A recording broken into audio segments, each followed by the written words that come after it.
First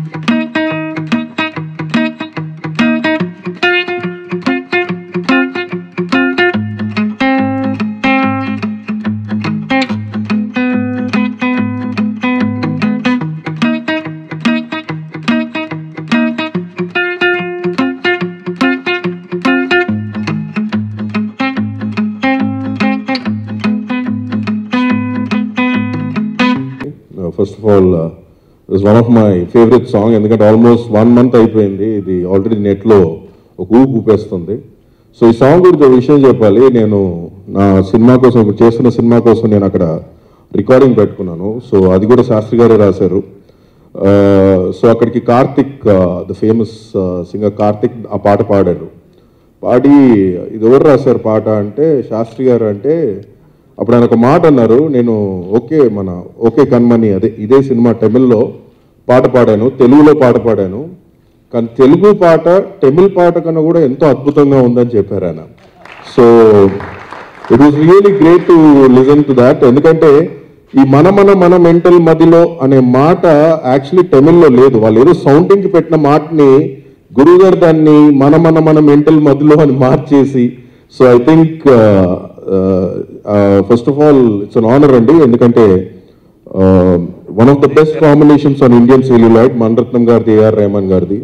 so వాళ్ళ cinema పాటలు ఈరోజు మేము రిలీజ్ చేయడం అనేది నిజంగా ఇట్స్ ఆనర్. బికాస్ పెరిగాం వాళ్ళ మ్యూజిక్ వింటూ పెరిగాము ఇన్ని రోజులు. సో ఈరోజు ఇక్కడ దానికి ఆ ఇద్దరు పేర్లకు తోడు శాస్త్రి గారు గురించి ఒక మాట చెప్పాలి. అంటే ఈ గత కొన్ని రోజులు ఆయనతో ట్రావెల్ చేస్తున్నాను. ఇంకో 20 రోజుల్లో షష్టిపూర్తి చేసుకోబోతున్నారు ఆయన. కానీ మన మెంటల్ మధ్యలో పాట విన్నప్పుడు ఆయన ఇంకా 16 అంటే ఇప్పుడు 16-17 years ఉన్న వాళ్ళు కూడా ఎంజాయ్ చేసే అంత ఆలోచనలు కూడా తట్టినంత సాంగ్ అది. గురుగారు మిమ్మల్ని చూసినప్పుడు అలా అనిపిస్తుంది, వయసు శరీరానికే మనసుకు కాదని.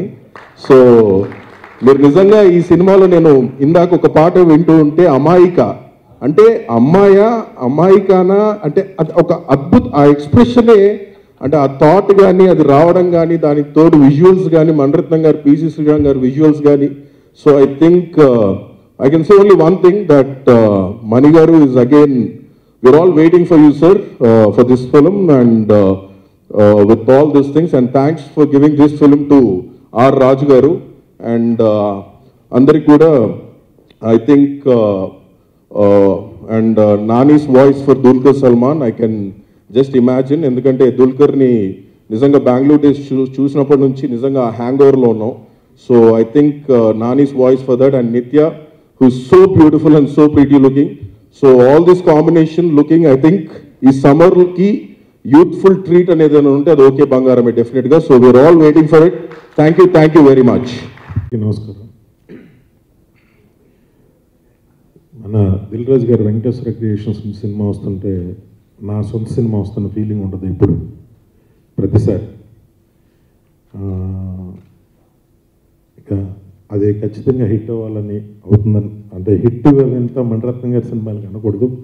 మణిరత్నం గారు సినిమా తీశారు, సినిమాని ప్రేమించే ప్రతి వాళ్ళు అది చూడాలి అంతే నాకు తెలిసినంతవరకు.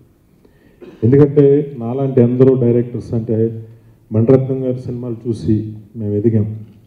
మా సక్సెస్లో ఆయన భాగం కూడా ఉంది. ఎందుకంటే కెమెరామెన్స్కి ఇన్స్పైర్ చేయడానికి ఏదైనా ఒక మంచి షాట్ పెట్టాలన్న మణిరత్నం గారి షాట్లో ఉండాలని ప్రతి డైరెక్టర్ చెప్తాను. అంటే నేను చెప్తాను, మిగతా వాళ్ళు కూడా వెళ్ళను. నాకు నిజంగా ఈ సినిమా ఆడియో నుంచి నా చేతుల మీద జరుగుతున్నాను చాలా ఆనందంగా ఉంది. ఈ సినిమా ఖచ్చితంగా హిట్ అవుతుంది. అలాగే రెహమాన్ గారి గురించి అందరూ మాట్లాడారు, నేను కొత్తగా మాట్లాడట్లేదు. నాకు ఏ అవకాశం వచ్చినందుకు thank you. Rajanna all the best. Super hit కొడుతున్నాం, summer hit. Thank you very much. Songs వింటుంటే నిజంగా ఆయన షష్టిపూర్తి ఏంటి, ఇప్పుడు స్కూల్లో జాయిన్ కాలేజీకి వెళ్ళాలి, ఇప్పుడు ఆయన రేపు కాలేజీలో జాయిన్ చేయాలి ఆయన్ని. నాకు తెలిసి ఈ సినిమాలో అందరికంటే ఎక్కువ బెనిఫిట్ అవ్వబోతుంది నేనే. ఎందుకంటే దిల్ రాజు గారి కంటే, మనీ సార్ కంటే, రెహమాన్ గారి కంటే అందరికంటే ఎక్కువ. ఎందుకంటే వీళ్ళంతా జెన్యున్గా నిజంగా కష్టపడ్డారు సినిమా కోసం. నేను కేవలం 4 రోజులు డబ్బింగ్ చెప్పి నా హిట్ లిస్ట్లో ఇంకో సినిమాని చేర్చుకోబోతున్నాను, ఈ సినిమా నాది కూడా అని చెప్పి. సో అంటే ఈ జాబ్కి నన్ను నమ్మిన మనీ సార్కి అండ్ ఇటువంటి ఒక మంచి సినిమాని తెలుగు ప్రేక్షకులకు అందిస్తుంది దిల్ రాజు గారికి మళ్ళీ ఒకసారి అందరి ముందు థ్యాంక్స్ చెప్తున్నాను. మామూలుగా ఈ రోజుల్లో ఒక ఆల్బమ్లో 2 పాటలు బాగున్నాయి అంటే అది సూపర్ హిట్ ఆల్బమ్ కింద లెక్క. సో ఈ సినిమాలో 9 పాటలు ఉన్నాయి, 9 దేనికదే, ఒకదాన్ని మించిన పాట ఒకటి. అసలు నాకు తెలిసి ఇందాకే నేను వచ్చిన వెంటనే రాజు గారిని చూసి అంటున్నాను, సరే ఈ సినిమాకి ఏం అక్కర్లేదు, ప్రెస్ మీట్లు ఇవన్నీ మర్చిపోండి, మీరు ఫేస్బుక్లో ట్విట్టర్లో యంగ్స్టర్స్ వాళ్ళే తీసుకెళ్ళిపోతారు ఈ సినిమాని అని చెప్పాను. ఫస్ట్ టైం అంటే డబ్బింగ్ చెప్తున్నప్పుడు చాలా చోట్ల మాట కొంచెం సింక్ అటు ఇటు అయినప్పుడు బాగానే ఉంది కదా అని చెప్పి సరే వెళ్ళిపోదాం నెక్స్ట్ దానికి అనుకునే మూమెంట్ ఉంటుంది. బట్ అలా అనుకున్న ప్రతిసారి గుర్తొచ్చేది ఏంటంటే ఈ పాటలు శాస్త్రి గారు రాస్తున్నారు, అక్కడ మాటలు కాంప్రమైజ్ అవ్వడం. సో ఒక భయం, కంటిన్యూస్గా టెన్షన్. సినిమా చూసిన వాళ్ళందరూ పాటలను ఎలాగో ఫుల్గా పొగిడేస్తారు, మనం అసలు ఆ మీటర్కి తగ్గకూడదని చాలా ఇంకెక్కువ కష్టపడి చేశాం సినిమా. ఆయన మనీ సార్ని కలిసి, మనీ సార్ బిగ్గెస్ట్ అదృష్టం అంటే అక్కడికి వెళ్ళినప్పుడు మనీ సార్తో పనిచేసే అవకాశం ఉంటుందా లేదా అన్న ఒక డౌట్. అంటే ఆయనకి తెలుగు రాదు కాబట్టి ఆయన నాతో పాటు డబ్బింగ్లో కూర్చుంటారో లేదో నాకు తెలియదు. సో ఆయన వెళ్ళాను, చాలా ఇంట్రెస్టింగ్. ఇతను నాని ఒక యాక్టర్ అయితే యాక్టర్ చెప్తేనే అది వస్తుందేమో బాడీ లాంగ్వేజ్ అంతా వాయిస్లో, అందుకే నేను పిలవడం జరిగింది అని చెప్పారు. చాలా హ్యాపీగా ఫీల్ అయ్యాను. అండ్ దెన్ నాకు కథంతా ఆయన చెప్పారు, నరేట్ చేశారు. అదొక ఎక్స్పీరియన్స్ నేను లైఫ్లో ఎప్పుడు మర్చిపోలేను. కొంచెం ధైర్యం చేసేసి ఆయనకు ఒక డిమాండ్ చెప్పేశాను నేను, సార్ చిన్న ఒక రిక్వెస్ట్ సార్, చిన్న డిమాండ్ అని. ఏంటంటే డబ్బింగ్ చెప్తున్నాను సార్, మీరు నాతో ఉండాలి సార్, మీరు చెప్పించాలి దగ్గర ఉండి అని చెప్పాను. దొరికిందే ఛాన్స్ అని వాడేసుకున్నాను.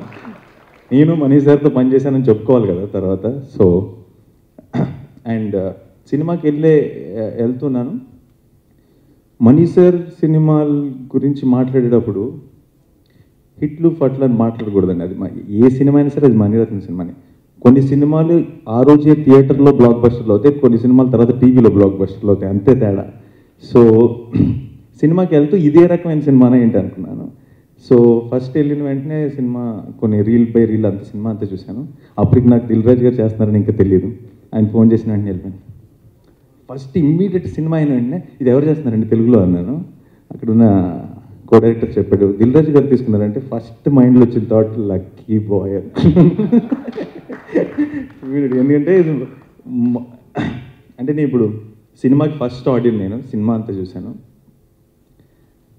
నేను చెప్తున్నాను, నమ్మండి, ఇది చాలా పెద్ద సక్సెస్ అవబోతుంది. ఓకే బంగారం, ఇది అక్కడ నేను వెళ్ళిన తర్వాతే ఇది దిల్ రాజు తీస్తున్నాడని తెలిసింది. నానే చెప్పిన మాట నిజం. ఈ సినిమా ఒక మ్యాజిక్, ఒక మెస్మరిజం. నిశ్చయంగా ఆ సినిమాని దిల్ రాజు రిలీజ్ చేయడం చాలా గొప్ప సంగతి. 2, మణిరత్నం గారికి అభిమాని కానీ తెలుగువాడు అంటే ఎవడు ఉండడు. ఇంకా ఏఆర్ రెహమాన్ సంగతి, ఏఆర్ రెహమాన్కి అభిమాని కానీ ప్రపంచంలోనే ఎవరు ఉండరు. అన్ని అల్లల్ని సముద్రాన్ని దాటి వెళ్ళిపోయాడు. వాళ్ళిద్దరితోటి ఒక సినిమాతోటి పనిచేస్తున్నప్పుడు ఒక ఎడ్రినాలిన్ ఇవ్వాలి. నేను దిల్సేకి సింగిల్ కార్డు మణిరత్నం గారికి రాసిన ఆ సమయంలో సైమల్టేనియస్గా 3 భాషల్లో చేస్తుండటం వల్ల ఆయనతో నేను ఇంటరాక్ట్ అవ్వలే. ఆయన దిగ్గజం లాంటి దర్శకుడు. కానీ వెళ్ళిన మొదటి రోజు ఆ సినిమా నేరేషన్ మా ఇద్దరికి మధ్య మొత్తం సంభాషణతో ఇంగ్లీష్లో జరిగింది. ఆ నేరేషన్ విధానం చూసి చాలా ఆశ్చర్యపోయాను. తర్వాత ఆయనతో మాట అన్నాను, నేను చాలా కాలం ఏంటంటే డబ్బింగ్ సాంగ్స్ రాసి నిజానికి దీనికి రాయకుండా ఉండడానికి తప్పించుకోవడానికి చాలా విధాలు ప్రయత్నించాను. కేవలం ఇది మీ సినిమా అవటం వల్ల తప్పించుకోవడానికి ఇష్టాలు సాధ్యం కాక ఒప్పుకున్నాను. ఒకటి లిప్ ప్రాబ్లం ఉంటుంది, దానికోసం మాటలు అటు ఇటు కిట్టించి అదేదో మన భాష కానీ పరాయి భాషలాగా వాడాల్సి వస్తుంది. లిప్ని సింక్రనైజ్ చేస్తాను కానీ తప్పకుండా ఆ భావాలను నేను తీసుకొని తెలుగులోకి పూర్తిగా ఇవి మా తెలుగు పాటలు అనిపించేలాగా రాస్తాను. అది మీకు అభ్యంతరం లేకపోతే నేను రాస్తానంటే ఆయన చాలా స్వేచ్ఛ ఇచ్చారు. ఇందులో 8 పాటలు, ఒక్క పాట అరబిక్ పాట ఉంటుంది, మిగిలిన 8 పాటలు పదే పదే వినండి. ఇడియమాటిక్గా ప్రతి పాట తెలుగులాగే ఉంటుంది. తెలుగులో ఉండగా తెలుగు పాటే రాశాను. మన మెంటల్ మదిల్ అంటే మన అంటే అర్థం ఏంటంటే సౌండ్ అండి అన్నారు. నేను అక్కడ మన మెంటల్ మనసు అని అక్కడి నుంచి మొదలుపెట్టుకుని ఒక కుర్ర సాంగ్ నుంచి ఒక కీర్తన దాకా ఇది వెరైటీ ఆఫ్ సాంగ్స్ రెయిన్బోలాగే ఉంటాయి. అన్ని పాటల్లోనూ ఆ జోష్ ఉంటుంది, ఏఆర్ రెహమాన్ మ్యాజిక్ ఉంటుంది, అద్భుతమైనటువంటి మ్యూజిక్ ఉంటుంది, మణిరత్నం గారు చేసిన మంత్రజాలం ఉంటుంది. ముందర వీణ ఆనందించి తర్వాత చూసి ఆనందిద్దాం. ఇక్కడ ఉన్న నా ఆత్మీయుడు మా అబ్బాయి వంశీ కూడా అది వచ్చి అక్కడ చెప్పాడు. కానీ ఆ మాట మణిరత్నం గారు అన్నారు, ఆయన సంస్కారం అది. ఆయన సంస్కారానికి వేదిక నుంచి నమస్కారం చెప్తున్నాను. శ్రీకర్ ప్రసాద్ గారు ఆయన మాట్లాడుకుంటూ నేను వెళ్ళిపోతుంటే ఆయన వచ్చి శైలిలో తెలుగు పాటలే చాలా గొప్పగా ఉన్నాయటండి అని.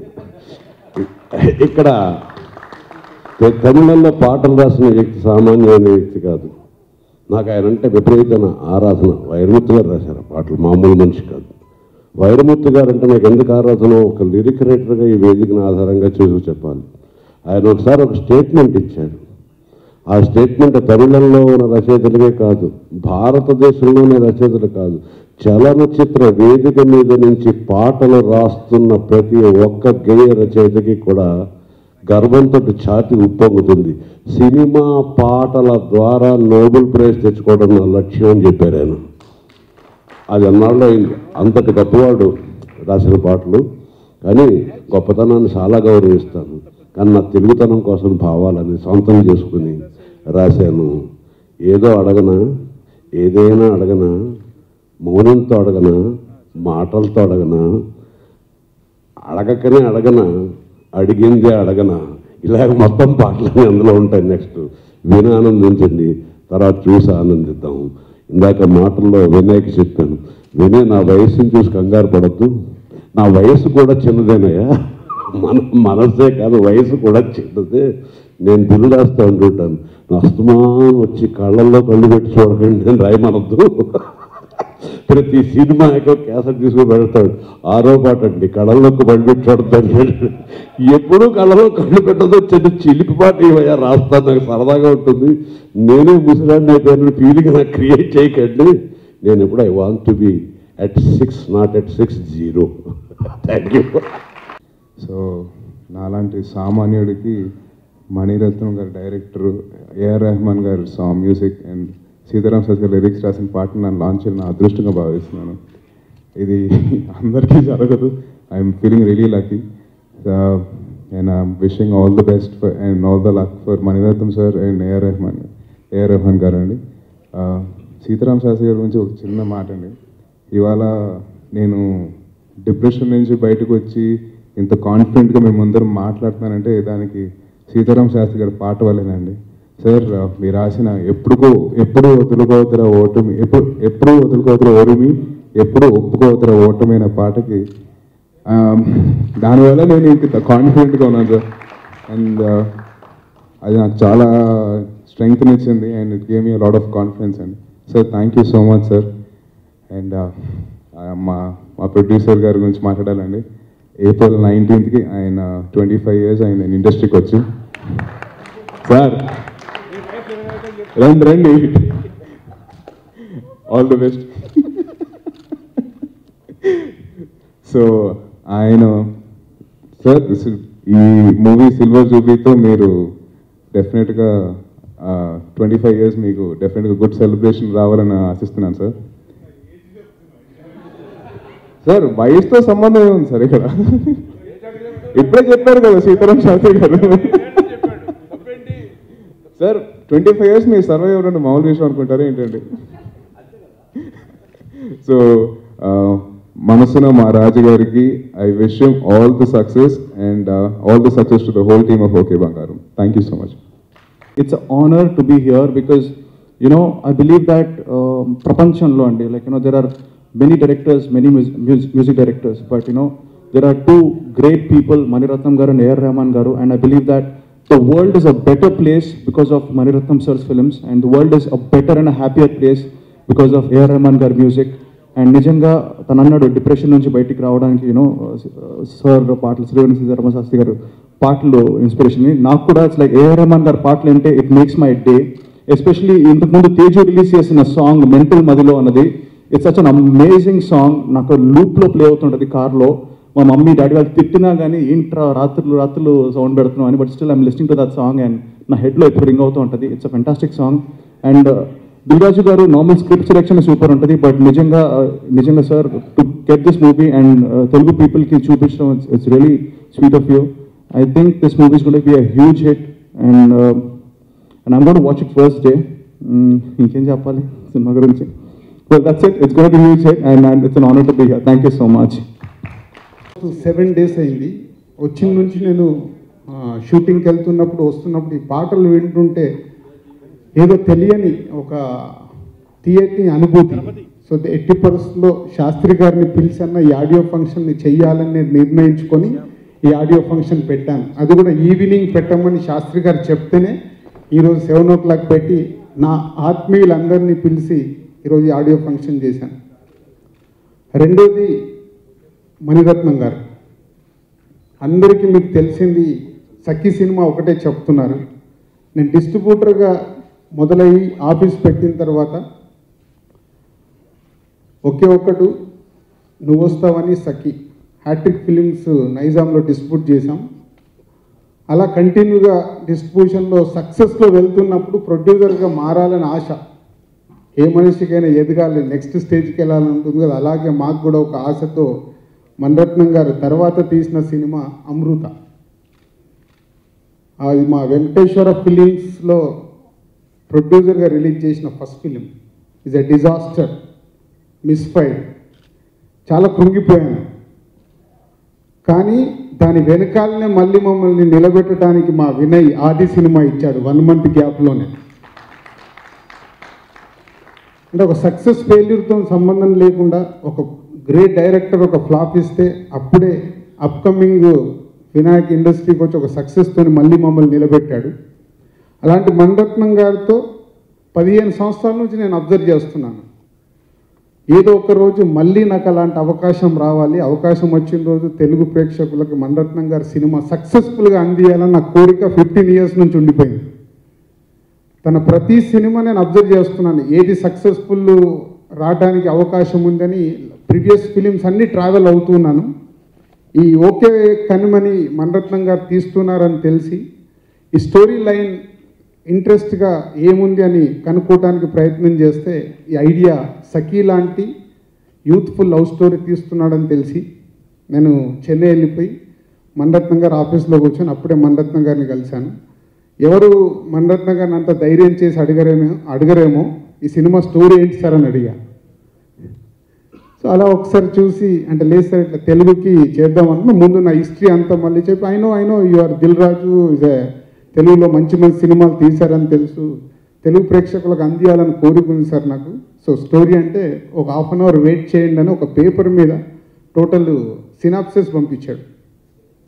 అది 1/2 hour నేను అదే ఆఫీస్లో కూర్చొని అక్కడే అది చదువుకొని ఆ స్టోరీ లైన్ పాయింట్ నుంచి స్టోరీ లైన్ తెలుసుకొని ఈ సినిమా అక్కడే 5 minutesలో వాళ్ళు ఒక ప్రైజ్ అంటే 5 minutesలో ఫైనల్ చేసి అగ్రిమెంట్ చేసుకొని వచ్చేసాను. ఈ సినిమా గురించి ఇప్పుడు నాని డబ్బింగ్ చెప్పినప్పుడు నానితో నేను మాట్లాడితే సార్ సినిమా చూశాను సూపర్ హిట్, ఓకే. తర్వాత నిత్య మీనన్ డబ్బింగ్ చెప్పినప్పుడు నిత్య మీనన్ మాట్లాడితే సూపర్ హిట్, ప్రకాష్ రాజ్ గారు డబ్బింగ్ చెప్పినాం అంటే ఎవ్రీవన్ అంత పాజిటివ్గా చెప్తున్నారు. సో ఆ స్టోరీ లైన్ విన్న దగ్గర నుంచి ఈ సినిమా 80% తెలుగు ప్రేక్షకులకు సూపర్ హిట్ అవుతుందని నమ్మకంతోనే తెలుగు నేను చేయడం జరిగింది. ఇప్పుడు ఈ ప్రోమో చూస్తున్నా, ప్రోమో రిలీజ్ అయిన నుంచి ఈ సినిమాకు వచ్చిన క్రేజ్ కావచ్చు. 2 days బ్యాక్ ఒక ప్రోమో రిలీజ్ అయింది 1 minute. ఆయన రొమాన్స్ తీసిన విధానము చూసి నిజంగా ఇందాక వంశీ చెప్పాడు శాస్త్రి గారి గురించి. శాస్త్రి గారే కాదు, శాస్త్రి గారు ఇలా రాస్తే ఆయన అలా తీశాడు. సో ఇద్దరు కలిసి సో యూత్ని రేపు ఎలా ప్రోమో చూస్తుంటే అర్థమవుతుంది. సో అలా అందరూ టాప్ టెక్నీషియన్స్ పనిచేసిన ఈ సినిమాని తెలుగు ప్రేక్షకులకు 15 ఏళ్ళ నా ట్రావెల్లో అందించడానికి ప్రయత్నం చేశాను. డెఫినెట్గా ఈ సినిమా తెలుగు ప్రేక్షకులు ఒక చాలా మంచి అనుభూతిని ఇస్తుందని నమ్ముతున్నాను. సో ఇంకో ఈ మంత్ 17th తెలుగు ప్రేక్షకులు సైమల్టేనియస్ తమిళ్ తెలుగు రిలీజ్ కాబోతుంది. Thank you everyone.